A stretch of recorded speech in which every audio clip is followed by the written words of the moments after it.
On today's episode of the Driven Mad podcast, it's a Singapore Grand Prix roundup. Carlos Sainz breaks Max Verstappen's and Red Bull's winning streak. What a race. AlphaTauri sees for 2024 who's taking what, and has the tightening of the flexi wing rules actually had an impact on Red Bull? We're going to be discussing all of that and more in this coming episode.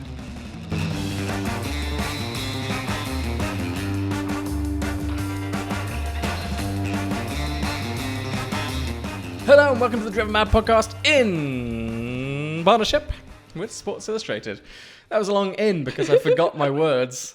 My name is Alex Harrington, didn't forget that, and this, to my left, is Lydia Me. Hello, and if you like what we're saying, please do give us a follow on social media. So you are at Alex Does F1. Yep. I am at Lydia Me F1, and while you're there, give F1 Briefings and SI F1 a follow for all the latest updates. Yeah, totally. And before we jump in, make sure you subscribe on your favorite podcast supplier: Spotify, iTunes, Pandora. You can even watch on YouTube. We are on the YouTubes. Did you know?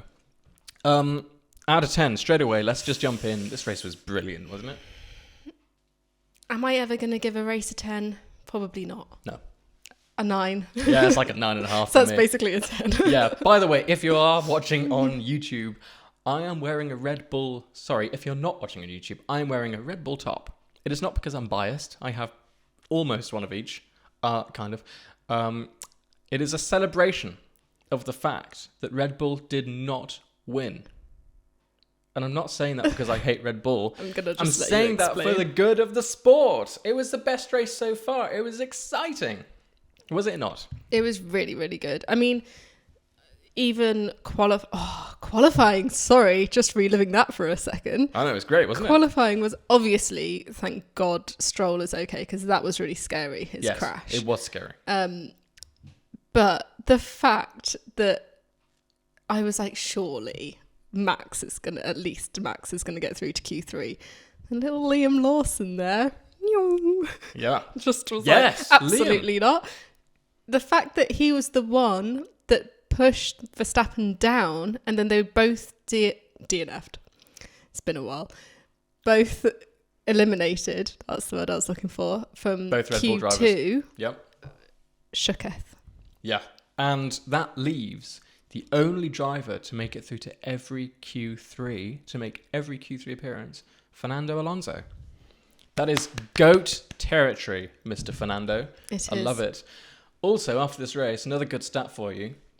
The only two drivers to get points in every single race so far this season, Max Verstappen and Lewis Hamilton.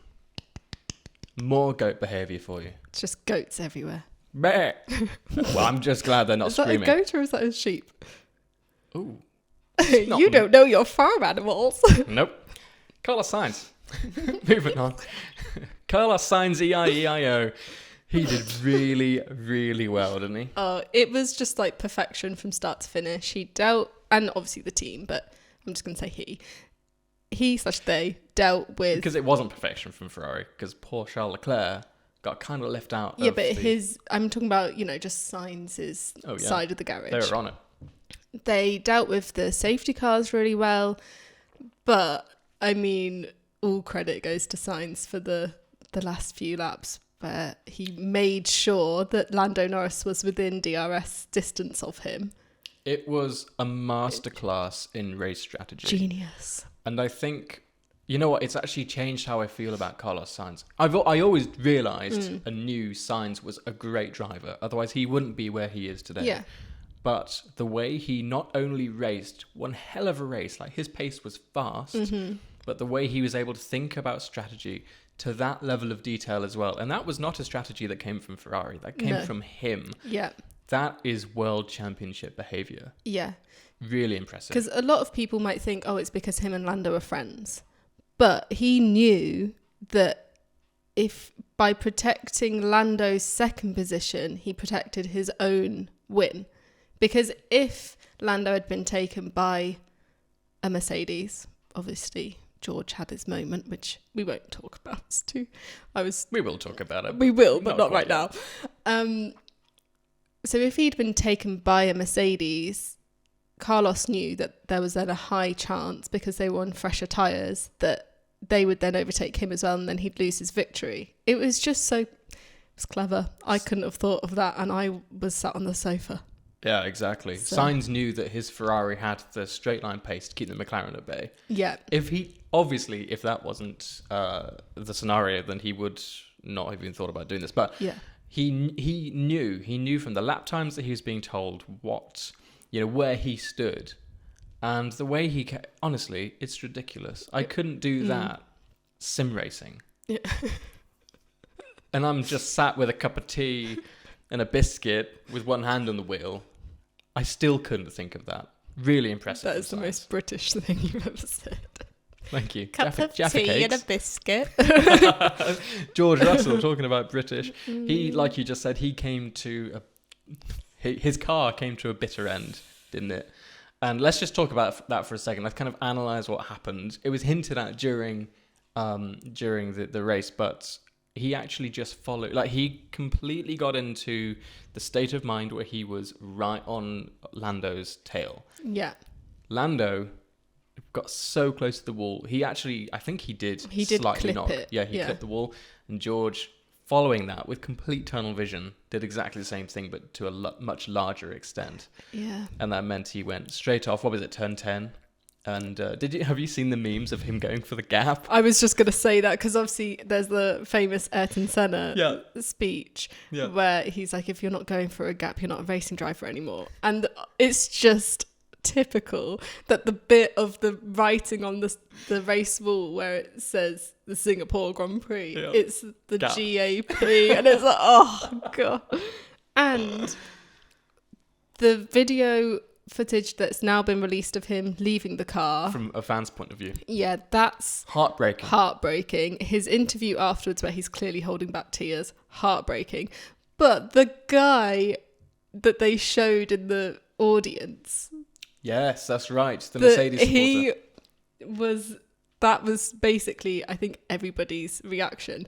Everyone was just like, because it was so exciting. It was such a good race, and they were all doing. It was great racing.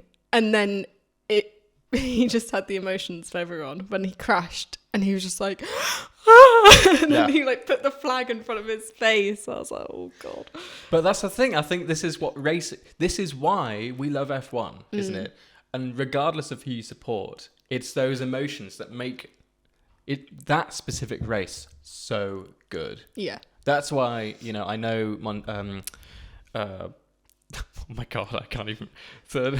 Why can't I think of the name? Monza? I'm thinking Madagascar. No, Monte Carlo. For no reason I can't get Madagascar out of my head. Wait, Monaco. Thank you. Oh my God, this coffee is not radiated that onto me. Sorry, I'm radiating stupidity. That's why Monaco. Oh my God, I forgot it again. That's why Monaco. Yes, it's legendary, but nothing really happens unless it rains. And you don't get those emotions. Yeah. Especially this year, Max Verstappen won. Brilliant. But there's not there's not that kind of movement in your emotions. And that's what I loved from this race. Yeah, it was like heart in mouth for quite a lot of it. Anger, though, that was my emotion when I saw some of Perez's driving. So I'm not sure if you guys saw. A lot of it wasn't actually aired. But he caused the DNF of Tsunoda. Yeah. He lunged right up the inside and basically took it. He did a George Russell on Max Verstappen. What, basically. A 2022 George Russell? Yeah, or Azerbaijan this year. Oh, I went forgot right about up that. The inside, It's been a long season. It's been a long season. Tore up the side pod. He did exactly the same to Yuki Tsunoda, and then they the race control were like, no, we need to look at this. Tsunoda didn't show up, which has kind of spurred people to think that, or not think, but question AlphaTauri's connection to Red Bull. Yeah. I'm not really going to get into that because I don't know. I don't know what level of connection they have, apart from obviously, the obvious. Maybe Yuki was like, yeah, whatever, it happened. I don't know. Yeah. But that was one, but then he did it again to Alex Albon. Oh, Albon was fuming. Yeah, and he was properly pushed off the track. Fortunately, he didn't actually he didn't actually get any damage from that. Or maybe very little. I can't remember, honestly. I don't think he didn't get any noticeable damage. But it ruined his race because he was pushed to the outside. And you know what Singapore's like, tight corners. Yeah. F1 cars have not got the turning radius of a good, a normal car.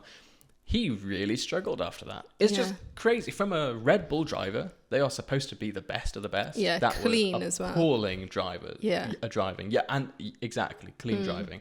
Do you know what I thought was interesting? When Sonoda, I mean, luckily for everyone else on the track, he was able to pull off the racing line, actually off the track. So it didn't cause a red flag or whatever. But all we heard from the broadcasting point of view was that he'd just suffered from a puncture. Yeah. But if you saw the photos afterwards of the damage that Perez had caused, or was from the collision with Perez, he'd basically torn the whole of the side pod. It was not a good move from Perez. It was appalling driving. Yeah. I think he was under pressure. Yeah. Because Red Bull, whether it was track specific or whatever, we'll get to that later on this podcast, but they were obviously under pressure to maximize their points, excuse me, as much as they could. And Perez, we know he's not good under pressure. So he was doing stupid things. Yeah. Carlos Sainz. Let's get into our first proper conversation of this podcast. No, you know what? Before we talk about that, we must talk about Lance Stroll. Sorry, I've just seen that in the notes. Go on, I'll let you enjoy this. Oh, he didn't do well, did he? That was hard to watch. That crash was horrific. He said he was putting in a magical lap. Yeah, but obviously it all came to a stop very abruptly. Thankfully, he was okay, but obviously they did withdraw from the race on Sunday morning. Was that down to him or the car? They said it was both. Car. Oh, right. So although he'd been declared fit by the medical team, he was still suffering from the after effects of the impact. And they decided to shift focus for Japan and tennis. Calm yourself down. And obviously there was a lot of damage to the car. Oh, the car was ripped apart. Even the safety cell was destroyed. And that takes some beating. They have, the figures have been released of... Estimated, obviously. Of how much each driver has cost the team in kind of repairs throughout the season. And it's estimated that his crash in Singapore was 1.2 million. 1.2 million. Wow. Which makes him, across the whole season, the second most expensive driver. And that's behind Logan Sargent, isn't it? Yes. And being a Williams driver, I don't think they have a lot of money to throw away, which makes me question, is that another part of his driving that kind of pushes him out a little bit? Yeah, I mean, I still think that Williams should be looking around, but I just don't think they will. I think they're going to give him another year, but I don't know if they should. It depends on what happens with Liam Lawson, honestly, I think. Yeah. Let's talk about Carlos Sainz. We're going to talk about that later on in the podcast, but let's talk about Carlos Sainz right now. So Ferrari have just been showing ridiculous performance since the Italian Grand Prix. And I wondered... We didn't actually put this podcast out. We did record it, but it just wasn't the right time. It was a bit too late. I wondered whether the track-specific performance from Ferrari with the Italian Grand Prix was something to do with Ferrari's connection to Italy.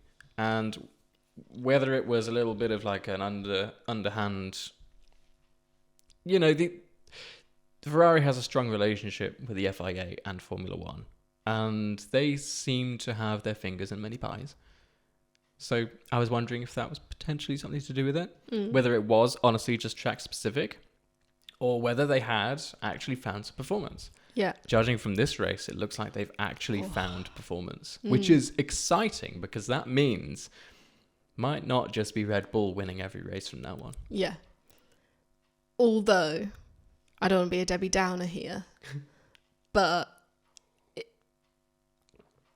it's expected that Red Bull will just be back to their usual form on Friday. This Friday, yeah. But we'll maybe. see. You never know. Yeah. No, we've already talked about the incredible strategy, and it was an incredible strategy. Red Bull, they just seemed to struggle throughout the whole thing. Like they had obviously performance issues, which we will get on later in the podcast. They had they were unlucky with the safety car, really unlucky. Yeah. They tried the hard strategy, which didn't quite work out.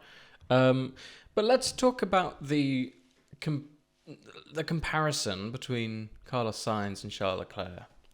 I always expected, especially with Charles, his relationship to Mr. Fred Vasseur, I always expected him to be the number one driver, but actually it's looking like right now Carlos Sainz will definitely be going forward the number one driver of Ferrari.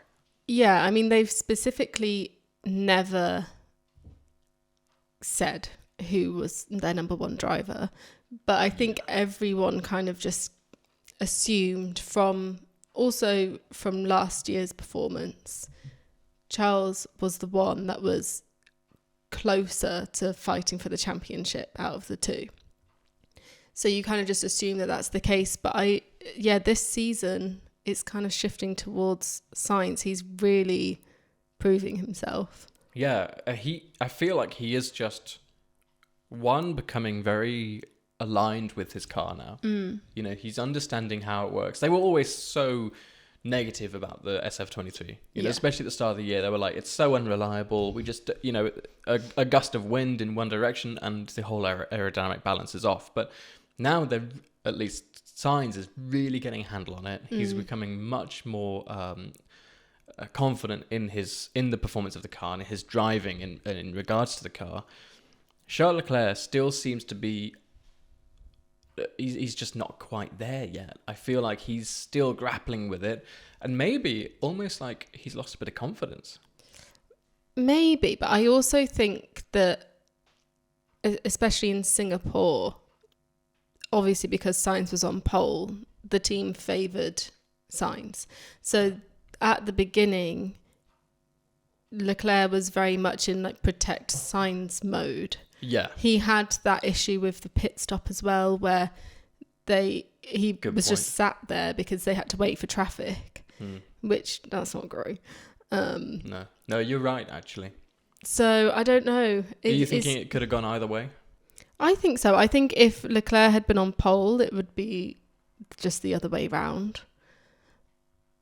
I don't know if maybe Leclerc makes more emotional choices. He seems to be much more emotional as a driver. Yeah. To me. So, for example, the pit stop in Zandvoort. The pit stop, which wasn't a very good pit stop. I don't know how long it was. I can't remember. I've put it out out my brain. Whereas I don't know if Sainz in the same position, would he have maybe been a little less rash? A little more analytical. Maybe. Yeah. I mean, I'm excited. The Ferrari is really pulling something out of the hat, and both drivers are good enough. I believe both drivers are good enough to do it. Yeah. I was actually going to say, I think why I struggle with that so much is that Ferrari, I think, has one of the strongest driver pairings because they're both very, very good, but they are so almost level with each other, whereas a lot of the other ones, not to name anyone specifically, but there's clearly a stronger driver in quite a lot of the other teams. Well, the majority of them, really. Yeah. There's not very many where the two drivers are so good, but so consistently level with each other. Yeah, I would agree with that, definitely. Yeah, I think this year we've seen the majority of the pairings pretty close. But you're right, there is a kind of defined team leader now.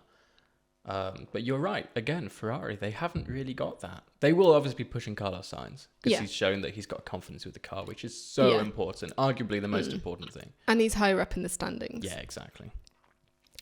Red Bull. Let's talk about Red Bull. Will they stay where they are? I don't think they'll be reached. But with the rule changes, what do you think's going to happen? That is the question. Let's just talk about what the rule changes were. First of all, there were 2 rule changes. One was much more talked about, and the second was much more subtle, but I actually think the second one is what could be affecting Red Bull. The first one, TD18, this stopped teams from hiding flexible parts around the aerodynamic parts of the car, such as the front wing, the rear wings, things like that. You're not allowed any flexibility more than, I don't know exactly, but the FIA will literally test the flexible parts of the car, such as the wings. You can see from the onboard videos, the front wings, the rear wings, they still have flex to them. That is within the rules. And I saw this a little while ago. There was an onboard video of Red Bull on the front wing, and you can see the wing kind of flatten. People were saying, oh, well, Red Bull's cheating. No, that's something that happens on all of these cars. But what was happening is that beyond that, some cars, or rather some teams, were actually hiding flexible parts underneath rubber moldings, underneath carbon body panels, things like that. And this was unable to be tested by the FIA under the old regulations. Now, for the Saudi Arabian Grand Prix, they changed this, and they actually said that they will go and physically test the cars. The Singapore. Sorry, what did I say? Oh, Singapore. Sorry, Singapore Grand Prix. For some reason, I wrote down Saudi Arabian. The Singapore Grand Prix. They said that they would actually go and test the cars physically, because there are some things that testing just doesn't get. You know, physically testing and aerodynamic, the kind of physicalities of the aerodynamics are 2 very different things. But they improved their testing to stop this. The second rule was TD39. This was much more subtle. This was a change to the underfloor that actually came in last year because of the porpoising issues. They kind of tightened this up, and what it does, what it covers, is stopping the potential flexibility of where the skid block is fitted under the car.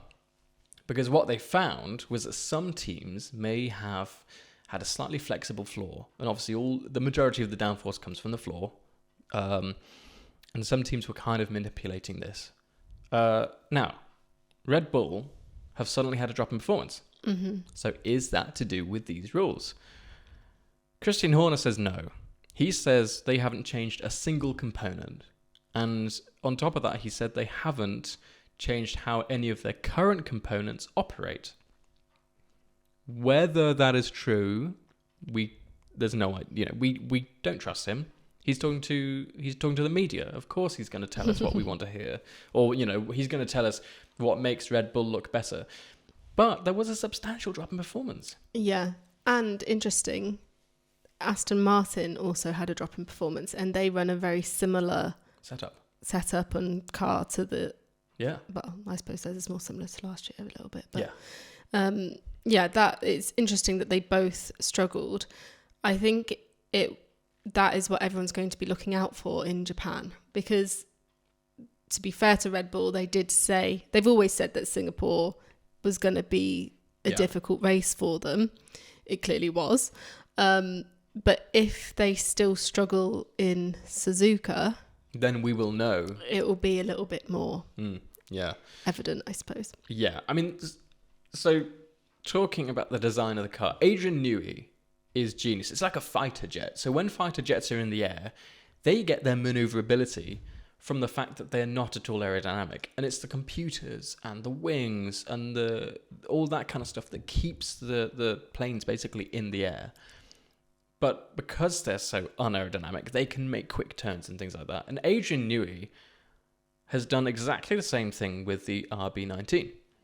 It is completely undrivable, but he put certain things on the car and the aerodynamics of the car to make it drivable, but it's still got that kind of maneuverability because it's so on the edge.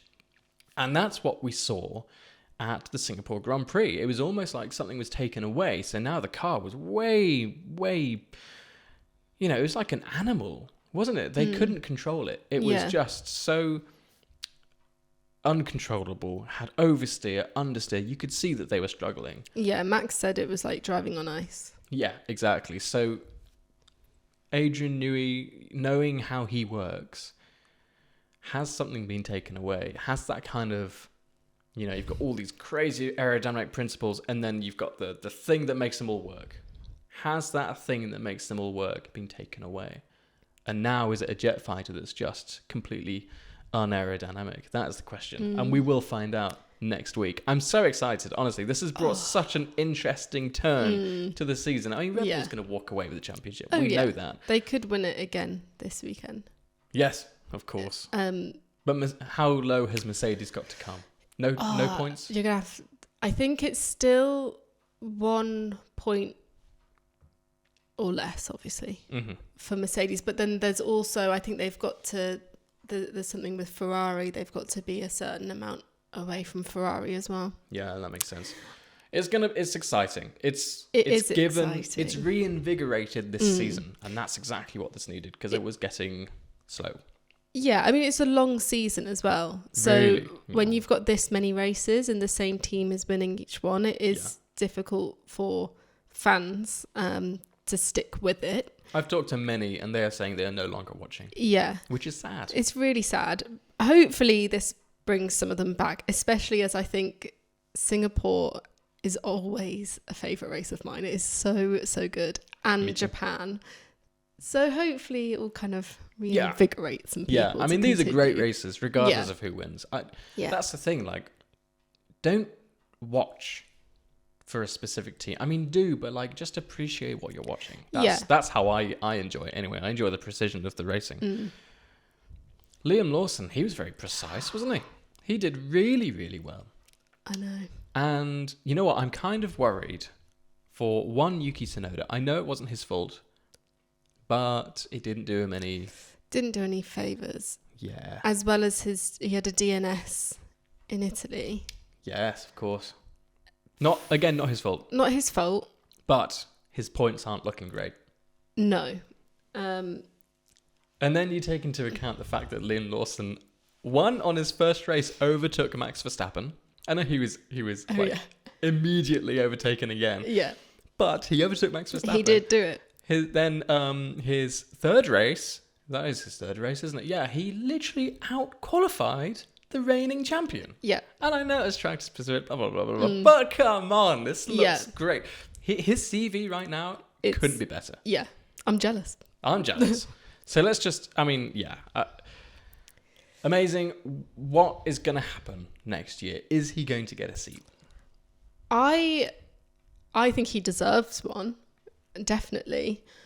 The latest rumour that's come out is that AlphaTauri will be confirming a contract extension for Yuki Tsunoda before the Japanese Grand Prix. And then it's assumed, widely assumed, that Daniel Ricciardo will get the other seat and that they're going to hold on to Liam for 2025.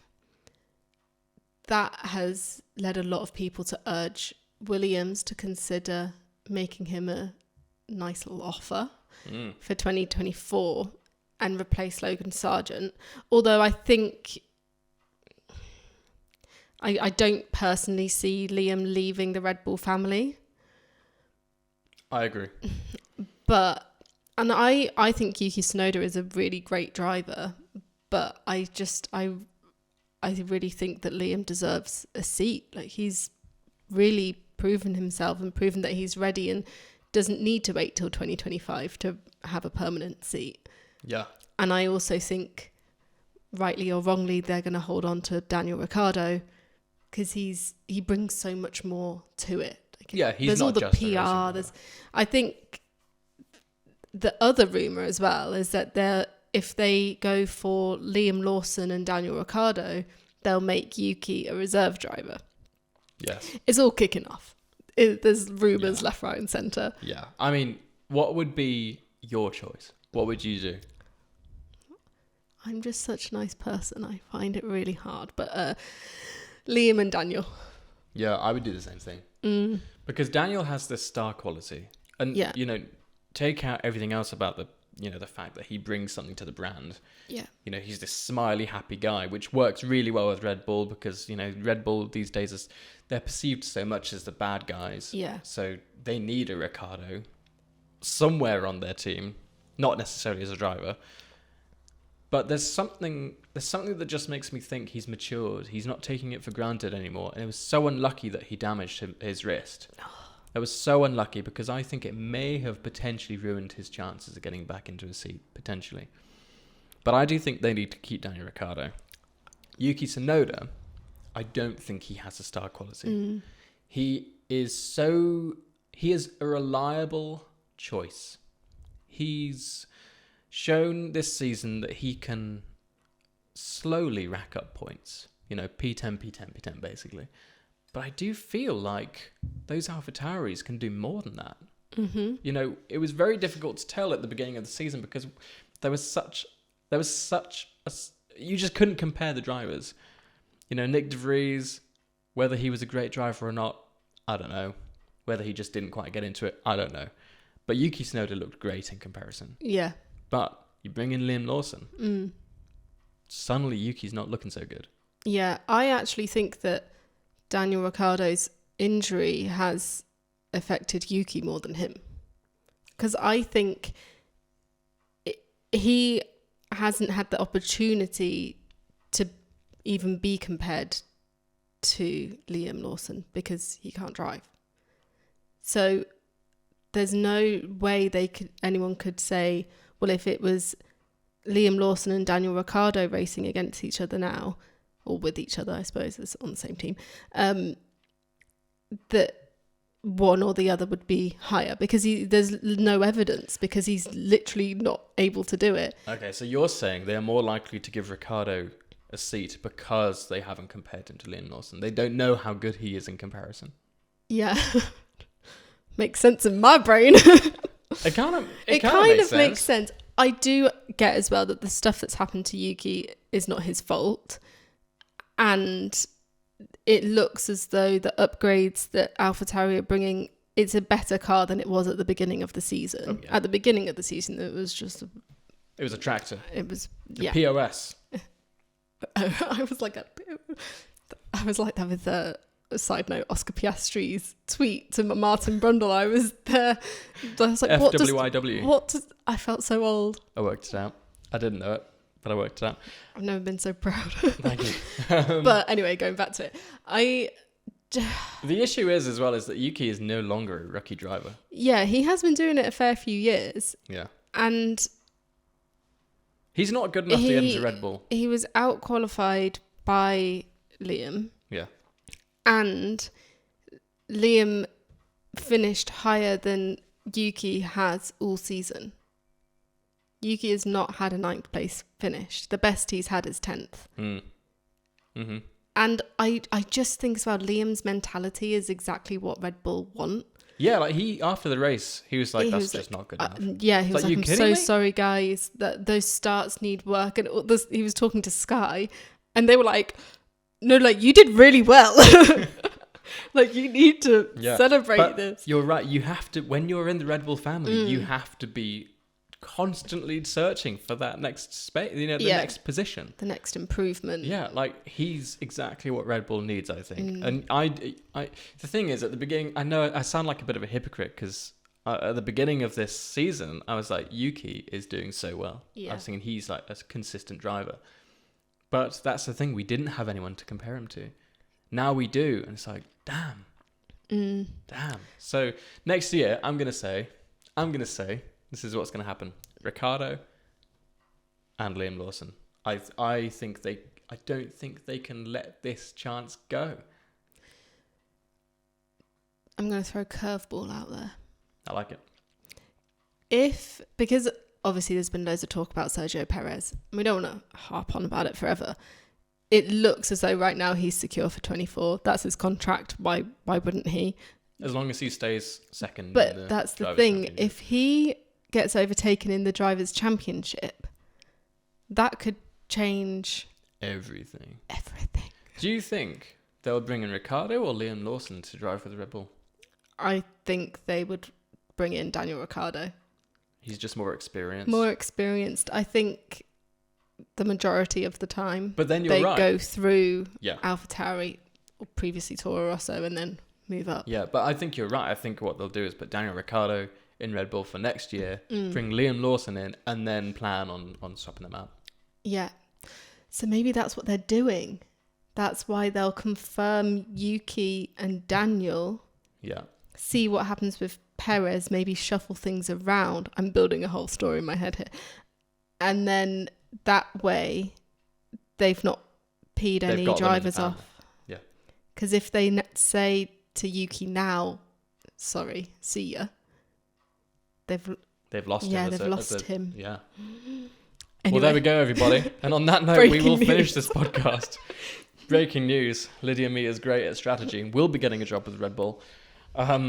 Let us know what you think in the comments. This is such an interesting time in F1. You know, drivers are all over the place. We've had so many opportunities to compare drivers. And we rarely get this. It's really exciting. So let us know what you think down in the comments. If you're watching on YouTube, please like and subscribe and click that notification bell so you get notifications, believe it or not, about whenever we put up a video. If you're not on YouTube and you're listening to us on a podcast provider, be aware that we are on plenty. iTunes, Spotify, iHeartRadio, Google Play, Stitcher, Radio Player, FM, and more. Thank you so much for listening. This has been a really fun one. You can follow me at Alex Does F1. And you can follow Lydia Mee at Lydia Mee F1. We post every once in a while. Yes, we do. Cool. Thanks so much again. See you soon. See ya.